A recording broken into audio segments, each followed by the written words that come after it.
2025 is at a close, and the Office of the Parliament saw many activities during the year. Let's take a look at some of the highlights for 2025.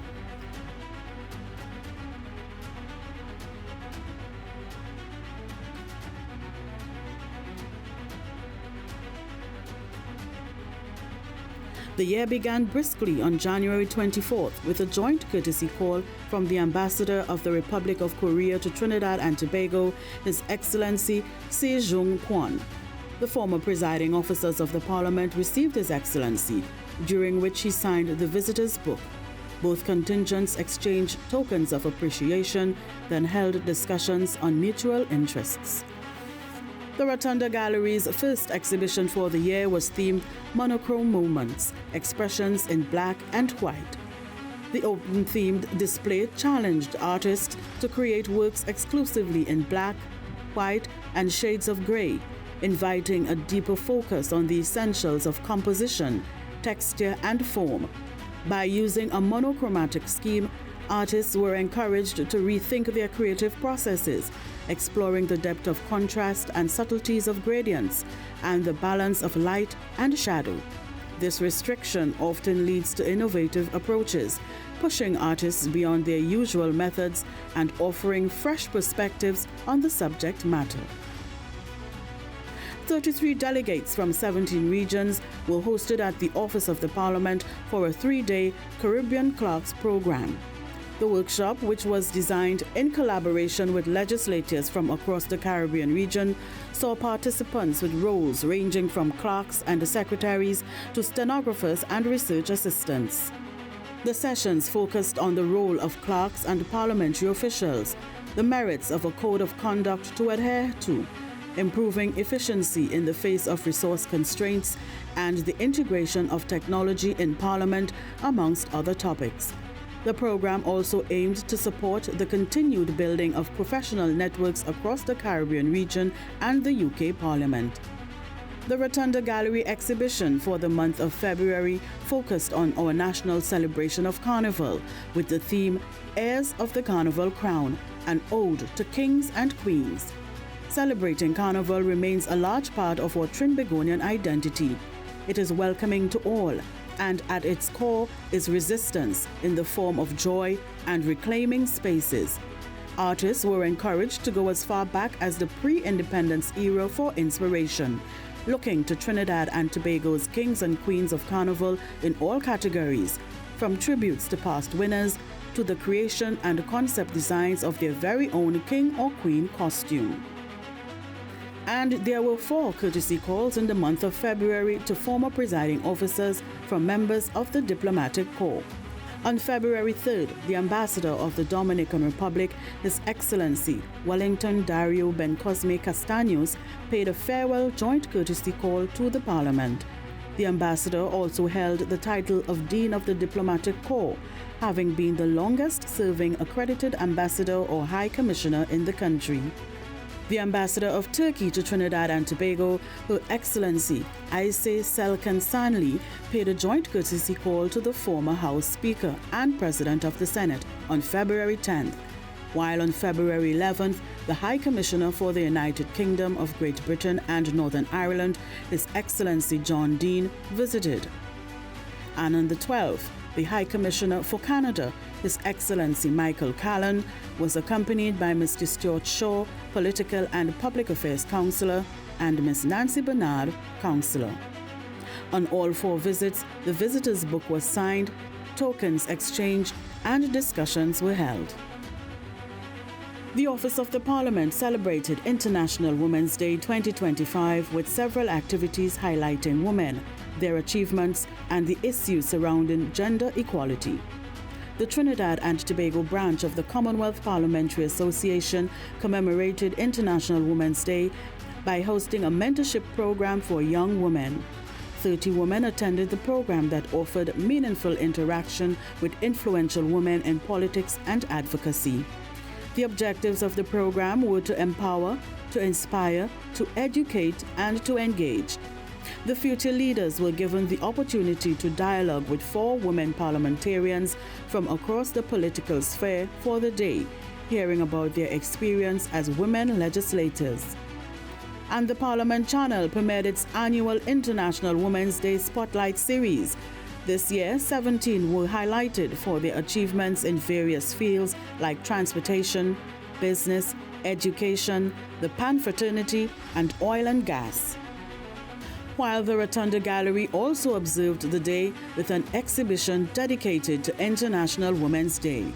This day grew out of efforts to promote women's rights in the early 20th century. The United Nations theme for 2025 was "For All Women and Girls, Rights, Equality and Empowerment." Artists recognized and celebrated the achievements of women across diverse fields, both well-known figures and unsung heroes, whose stories often go untold, who contributed to the development of our nation. Commonwealth Day is observed on the second Monday in March every year, with the 2025 theme being "Together We Thrive." To recognize the day, the Office of the Parliament hosted an event with a twist. Secondary school students were invited to depict one of the many ethnicities represented in the population of Trinidad and Tobago via readings, dance, video, or artistic presentations. Guests were also invited to sample the varying ethnic cuisines that were on display that day.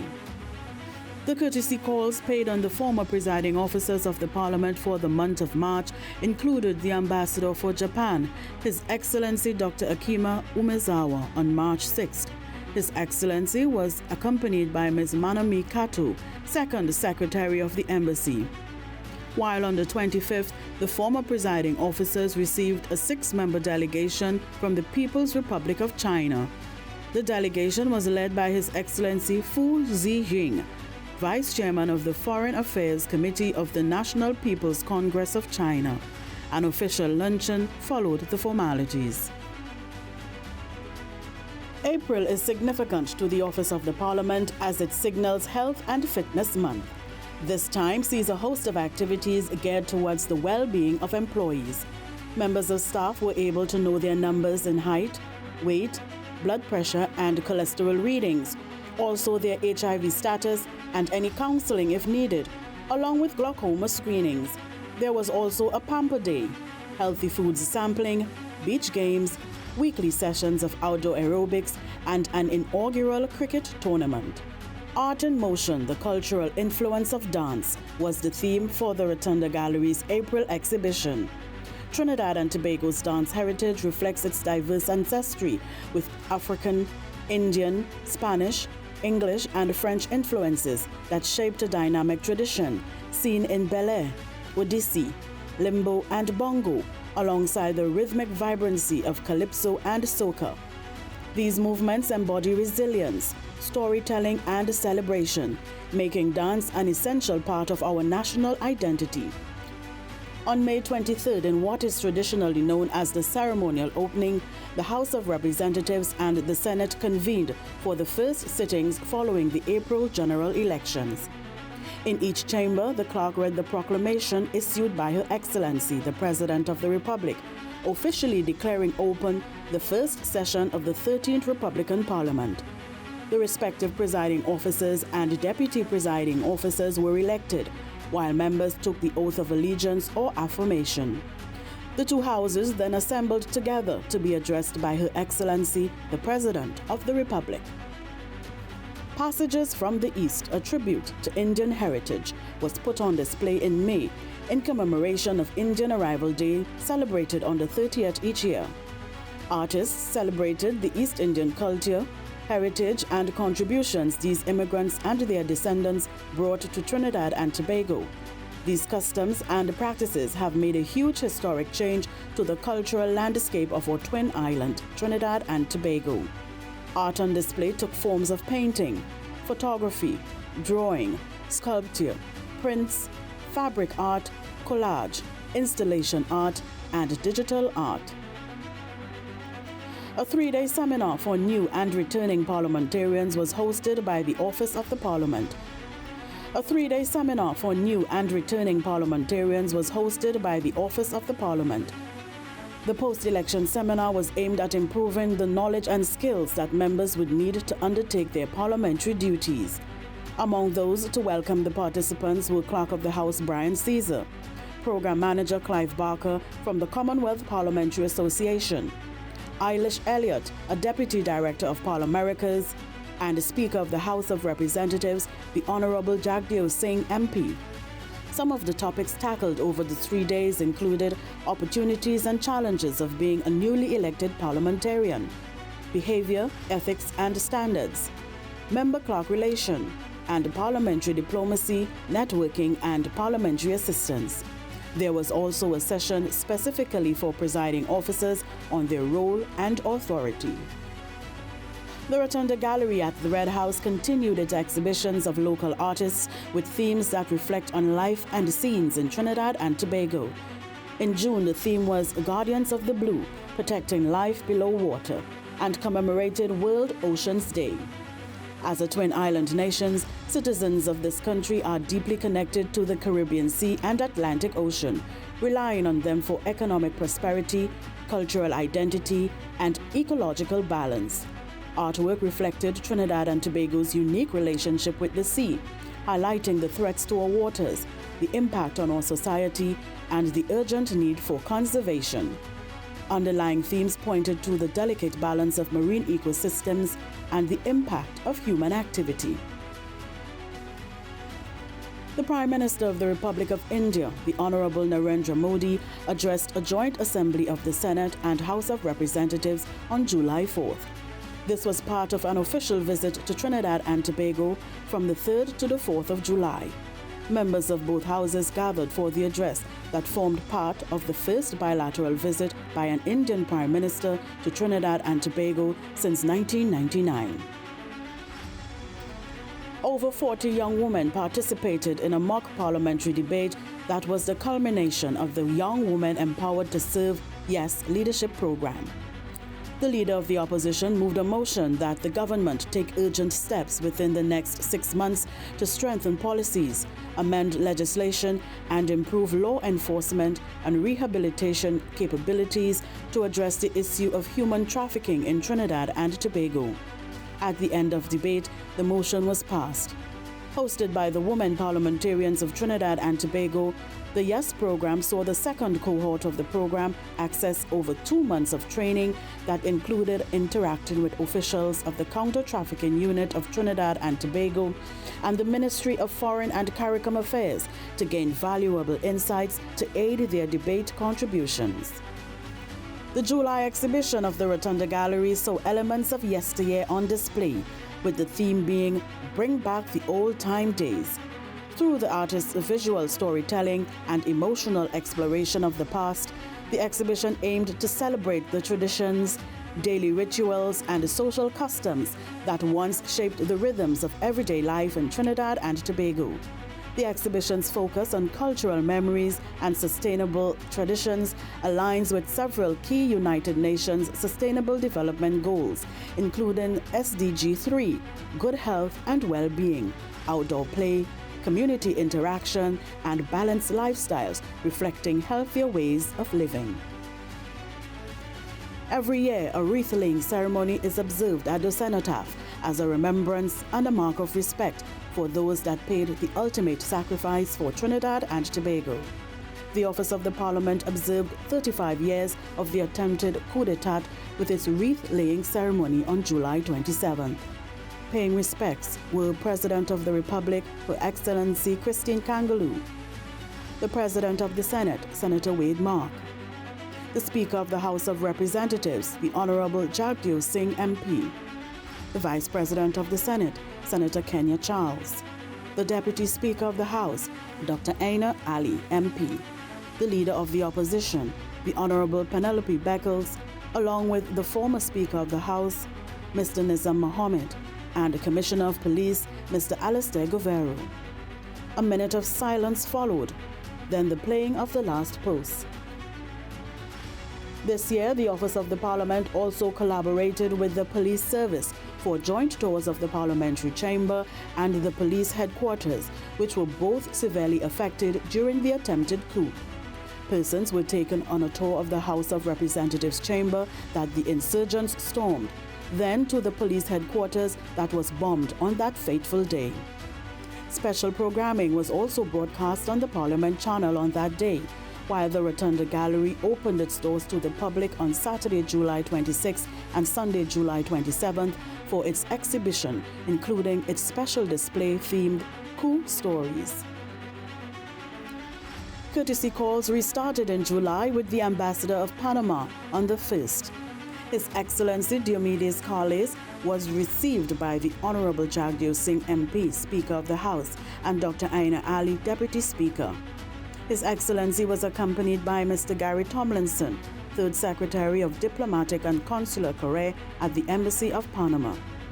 After greetings, the visitors' book was signed, tokens exchanged, and discussions were held.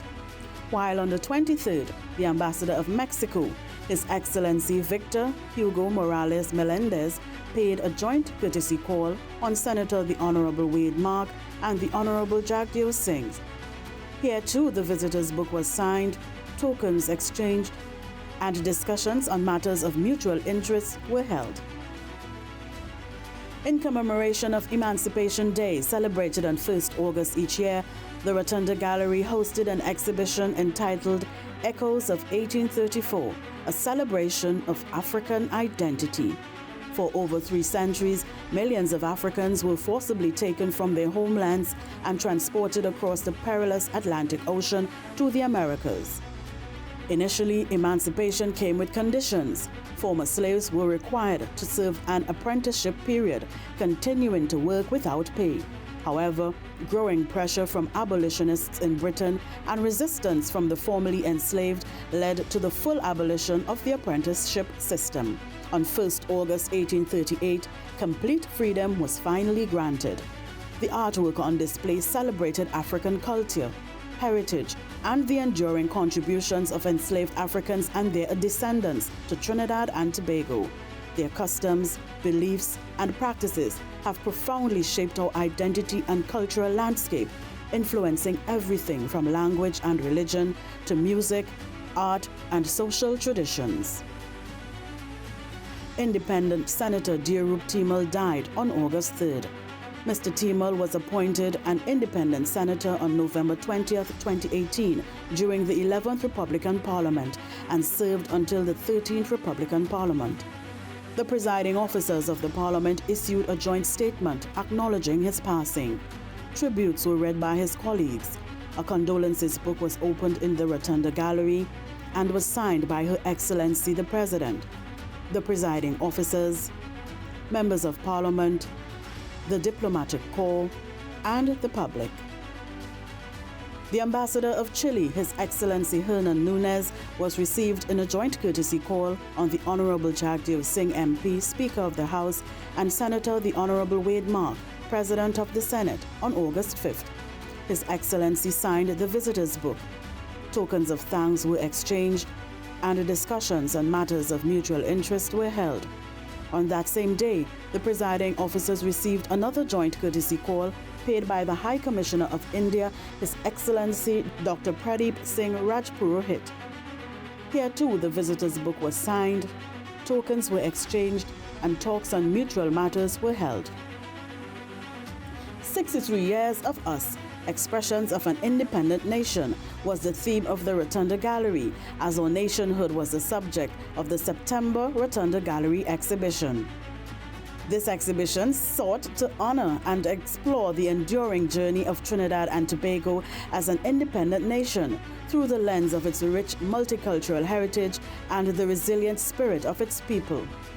Rooted in the foundational messages of our national anthem, pledge, motto, and watchwords, discipline, production, and tolerance, the exhibition invited artists to reflect on what it truly means to be Trinbagonian. In attendance were the President of the Senate and the Speaker of the House of Representatives. The exhibition showcased artworks that trace our path of growth, pride, and perseverance, paying artistic tribute to the early days of our sovereignty, the challenges overcome, and the triumphs achieved in our national narrative. There were 2 courtesy calls on September 5th. President of the Senate and the Speaker of the House received His Excellency Michael Callan, High Commissioner of Canada. And in the second visit of the day, the presiding officers received Her Excellency Dr. Linda Sobe Ali, Ambassador of the State of Palestine. In both instances, the diplomats were warmly received, invited to sign the visitors' book, after which tokens were exchanged and mutual matters discussed. The Appropriation Financial Year 2026 Bill 2025 was read a second time by the Minister of Finance, the Honorable Davendranath Tanku, on October 13th. Also known as the budget presentation, the bill will provide for the service of Trinidad and Tobago for the financial year ending on 30th September 2026. The Finance Minister estimated a total expenditure of $59.232 billion and a total revenue of $55.367 billion, resulting in a fiscal deficit of $3.865 billion. The budget was based on an oil price of US $73.25 per barrel and a natural gas price at US $4.25 per MMBTU. The Leader of the Opposition responded to the budget on October 17th, when debate ensued. At the end of debating, the House resolved to committee stage, where heads of expenditure were examined. The budget bill was passed in the lower house on 25th October and introduced in the Senate on the 27th. Debate ensued and the bill was passed in the Senate on October 27th. Young people had their say on the budget process with two events held by the Office of the Parliament. The first was a roundtable review of the 2024 budget. The discussions were moderated by Senator Dr. Marlene Atz and included national youth advocates who analyzed the 2024 financial year, among other things. The second event was held the day after the budget with a panel discussion with 50 young participants. The panelists included Dr. Aina Ali MP and Mr. Hans de Veens MP, along with members of the Youth Parliamentary Network. Discussions surrounded the fiscal package for 2026 as presented by the Finance Minister and the incentives and programs for young people and how they would benefit. World Mental Health Day is celebrated on the 10th of October each year, and the Rotunda Gallery honored that day with a month-long exhibition using the theme Stronger Together, Nurturing Mental Health Through Community. This exhibition invited artists to become advocates. Through creative expression, art pieces aimed to amplify the voices of those affected, challenge stigma, and promote healing. The Rotunda Gallery encouraged artists to reflect on personal or collective experiences with mental health, explore cultural attitudes toward mental health in our Trinbagonian society, highlight the importance of support systems like family, friends, community, and therapy, and to envision stronger, more inclusive communities that listen and offer help and healing. And there were two courtesy calls on October 15th. The first saw His Excellency Ren Huigan, Ambassador of the People's Republic of China, making a joint call on the President of the Senate and the Speaker of the House. The ambassador was accompanied by Mr. Yang Han, Counselor and Deputy Head of Mission of the Embassy, Mr. Yu Yonghua, First Secretary and Director of the Political Section of the Embassy, and Third Secretary, Mr. Liu Peng. The second visit of the day saw the presiding officers receiving His Excellency John Dean, the High Commissioner of the United Kingdom. Myths and Memories, where folklore and superstitions meet. This was the theme for the November exhibition of the Rotunda Gallery at the Red House. The curation featured artwork that represented various superstitions that have shaped our lives, local mythical figures and legends, and the importance of passing down these stories. For generations, the folklore and superstitions of Trinidad and Tobago have served as more than just stories. They are living testaments of our nation's cultural memory, woven from the threads of African, Indian, European, indigenous, and Chinese traditions. From the haunting cry of the Sukunia and the mysterious presence of the Lajables, to the mischievous wit of Anansi and the protective rituals of salt, prayers, and charms, our folklore has shaped the way we see the world and taught us lessons about morality, community, and survival. UNICEF, in collaboration with the Rotunda Gallery, officially launched a World Children's Day exhibition on November 20th entitled Visions of Tomorrow: Cities Through the Eyes of Children. The display featured submissions from children and teens ages 7 to 18 and offered a vibrant window into how the next generation imagines their future and the future of their country. Through drawings, paintings, photography, and mixed media, these young artists explored what a thriving Trinidad and Tobago could look like. Many pieces also reflected a deep concern for the safety and well-being of their neighborhoods, highlighting the importance of secure and supportive communities where children can grow without fear. In attendance at the launch were the Prime Minister, the Honorable Kamala Prasad Bisesa SC, Ministers of Government, members of the Diplomatic Corps, and several officials of the United Nations. November 24th was debate day for the 22nd National Youth Parliament. The 38 participants trained for 2 months before the big day, making their contributions on the private motion calling on the government of Trinidad and Tobago to urgently enact legislation and implement data-driven policies to mitigate the effects of cyberbullying. In the end, the motion was defeated. Winning the People's Choice was Adam Paramsuk, member for Diego Martin Northeast and representing Presentation College, San Fernando. Third best debater went to Rishon Warner, member for Port of Spain South, representing St. George's College. Second place went to Zain Bissoon, Minister of Public Administration and AI and representing Trinidad Youth Council.